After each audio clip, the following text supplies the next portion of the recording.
It's a strategy that a lot of professional athletes use, is visualizing that future and then every single step that you need to take to get there. Like, this is how these professionals and these athletes that are doing amazing things get to where they want to be. So you can use that same tool in a partnership, in a relationship, and absolutely stay talking about it all the time. For our FinTech Spotlight segment this month, we are featuring our partner, Monarch Money, a modern way to manage your money with couples in mind. I've invited the head of advice and planning at Monarch, Rachel Lawrence, on the show today to talk to us about how to budget as a married couple and how Monarch Money can help. Welcome to the show, Rachel. Hey, Andy, how's it going? It's going great. I'm a big fan of Monarch. I had the transition period where I was using Mint for so long, and then it went away, and I cried a little bit, but then I got on Monarch, and everything was just better. So I'm happy to talk to you about this important topic, and then we can talk about Monarch a little bit. We can nerd out a little bit about the tool. Amazing. Love it. Awesome. So, Rachel, let's talk about this. Why is it important for married couples to budget together? Oh my goodness, so many reasons. But I want to say first, normally when people get married, they share at least some core values and some goals in life. And generally, if you're trying to reach a specific goal or fulfill certain core values, you're going to need to be able to put your money where your heart is. And budgeting is where to start when you're thinking about how to fulfill all of those things. So super important in many ways, but I think that's probably the top one for me. Absolutely. And you've seen it through your planning practice and working with couples.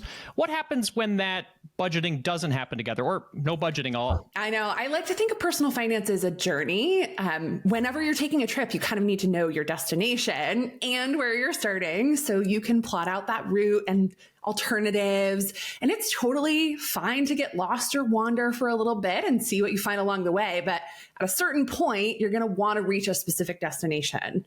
And that's what a plan is for. Without a plan, you're just sort of wandering forever. So that's what I like to kind of make it sound like for most people when I work with them. Absolutely. I would say a lot of the couples that I chat with, it's that very moment. It's like, how are we doing? But unless you say where you're trying to go, you can't really even answer that question, right? Exactly. You don't know. Yeah, absolutely. Well, let's talk specifically about maybe the best place to start with budgeting. Obviously, we can talk about the tool in a little bit, but when you're doing this practice, where do you even begin? Like, for people who are listening right now, I know I should have a plan for my money, Andy and Rachel, but where do I start? So I always recommend starting with the end in mind. One of the most fun things to do in personal finance is to dream about what you want to do with your life. That little daydream exercise, my favorite one to assign to folks, and the favorite one that I do with my own partner as well. Once you have a clear idea in mind, then you can work your way backwards to figure out how to get there. So you kind of need to know where you're going first. If you know how much you need to set aside for your goals, you can develop a budget with that in mind and then make the trade-offs that help you get there. The other thing that I would do to get started is actually a core values exercise, separately at first and then together to come up with a list of joint core values. Finding out what you really value in life helps you make those everyday spending decisions and maybe delay gratification if you need to. Once you know what you value and where you're going, then you'll probably need a tool to help you figure out where you are, where you're starting from. You need to know how much income is coming in, how much money is going out in spending, so that you know what, if any, changes you might need to make to reach your goals. Having a shared tool that can do that together is especially important when you're working on money together, whether that's a spreadsheet or a budgeting software like Monarch. If you haven't done a spending review lately, that's the true place to get started. You start by doing a review of your spending over the past 3 to 6 months. You get a good sense of what you're actually spending and not just what you wish you would spend. Yeah, that's me a lot. Absolutely. Well, here was my plan, but here's what actually happened. Exactly. Absolutely. One of the points you brought up was a very important, I feel like, for a lot of people. It's having that conversation with your partner too about their goals and their dreams. I think we get so busy in life that we just go from next thing to next thing, and we don't sit down for that moment of, wow, I didn't actually know you cared about that. Darling, That's right. I didn't even know that you were passionate about that. And then it's almost like a partnership opportunity. You can work together to do that. Do you recommend a continual get together where this moment can happen?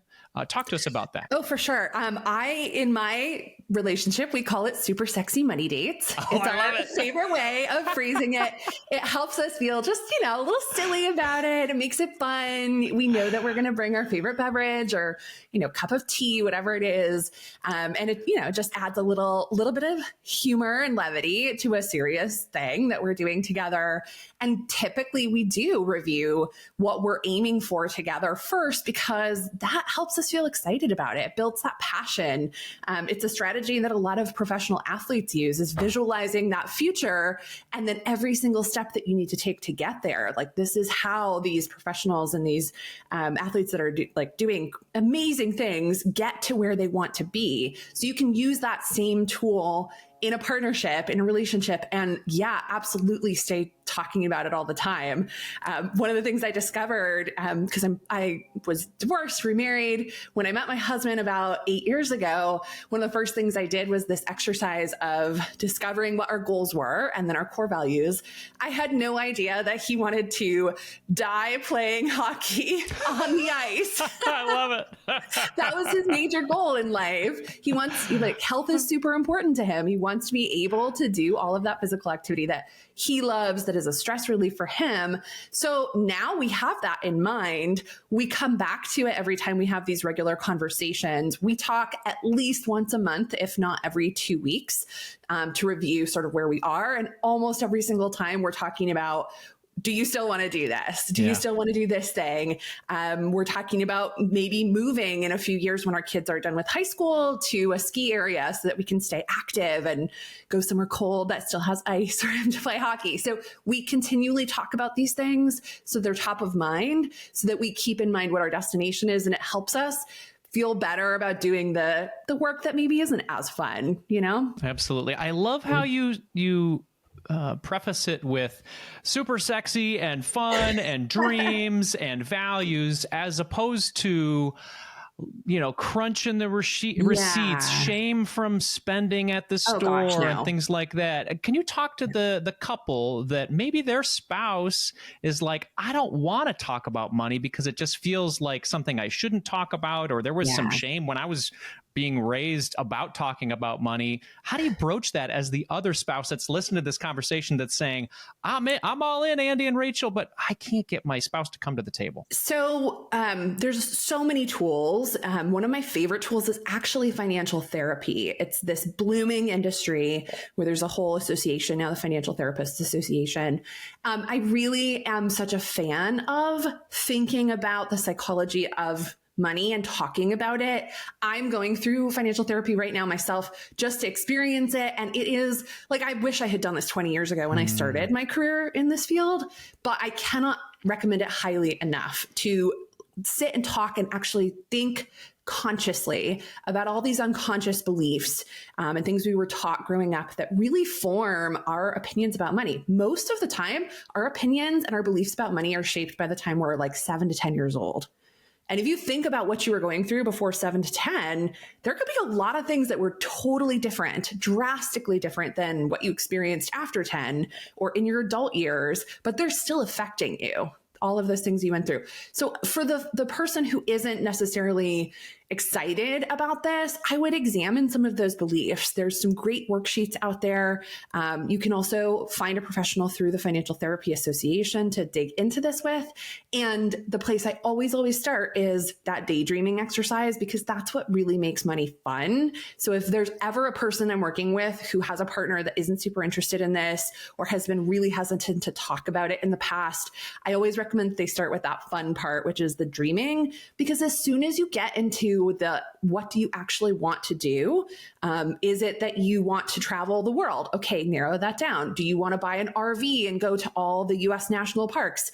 What is it going to take? How much is the RV? How much time off do you need? How much are you going to, you get into the details. It draws you into the details. You have to start talking about them. And then the more you practice talking about them, the easier it gets. I've been talking about money with people for 20 years, and now I just bring it up at any moment in time. And you never know, if you're my friend, if I'm going to bring up money. So it gets easier the more you practice doing it. Yeah, we'll talk on another podcast about being the outsider that talks about money all the time. Let's talk about how Monarch can help with this process, this coming together, because things become a lot easier when you've got the right tool, right? So talk to us about how Monarch can help. So Monarch Money, our tool, allows households to really uncover the income and expenses, getting it, you want to get a clear picture of where you're starting. What is the situation today? So you can connect all your accounts. We use data aggregation. Actually, we use several different aggregators to pull your information in so that the links stay nice and strong and they don't disconnect super easily. But it lets you get this clear picture of where you are. You can see all your accounts in one place. You can see all your spending, all of your income. And then once you know what that is, you can also set your goals. And of course, you can also set a budget in Monarch to help you get there. If you're working with a professional like financial planner, money coach, estate planning attorneys have used this, tax pros use this software, you can collaborate with them and give them access to your info so that they can help you navigate all those big questions that come up. Talk to us about the cost. I think if somebody's listening, like I used to be on Mint and it was free, and obviously that model kind of went away for a reason. Right. Talk to us about the cost of that and then why you guys do charge as opposed to it being a free model. That's right. Well, so pricing it and charging our customer allows us to not sell ads. We are not an advertiser. So that means that we can just do what's best for you as a client instead of being beholden to our advertisers and selling your data. If something's free, you know that it's getting paid for by your data. So the cost is $14.99 a month if you're doing a month-to-month subscription. Normal annual cost, if you just sign up for a full year, is about $100. Currently, we have a promo going on where you can get 30% off an annual subscription. So it's about $70 a year right now. What I would say is don't have both partners sign up for their own accounts, have one person sign up first, and then they can go into their settings and add another household member. So you're not paying for multiple subscriptions unless you want to do that. I have some folks do that who either have a business and want to keep it totally separate, or if they do really have accounts that they don't necessarily want to share yet with a partner. So if you're just starting to collaborate and you're only just starting to combine those finances, go for it. Yeah, absolutely. And Rachel, I would say I've been now probably with Monarch for about a year, and it is, out of all the ones that I've tested out, and we've put this on our website, Monarch is the best budgeting app I think out there for families. I think it's the best budgeting app out there for couples as well. So full endorsement here. We are affiliate partners, everyone. So I can be transparent with that. But if you want to get that discount or the best discounts that they're offering right now, go to marriagekidsandmoney.com/monarchmoney. Rachel, thank you so much for your time today. Talk to us about how to budget as a married couple and sharing some great news about Monarch Money. Thank you. My pleasure, Andy. Thanks so much for having me.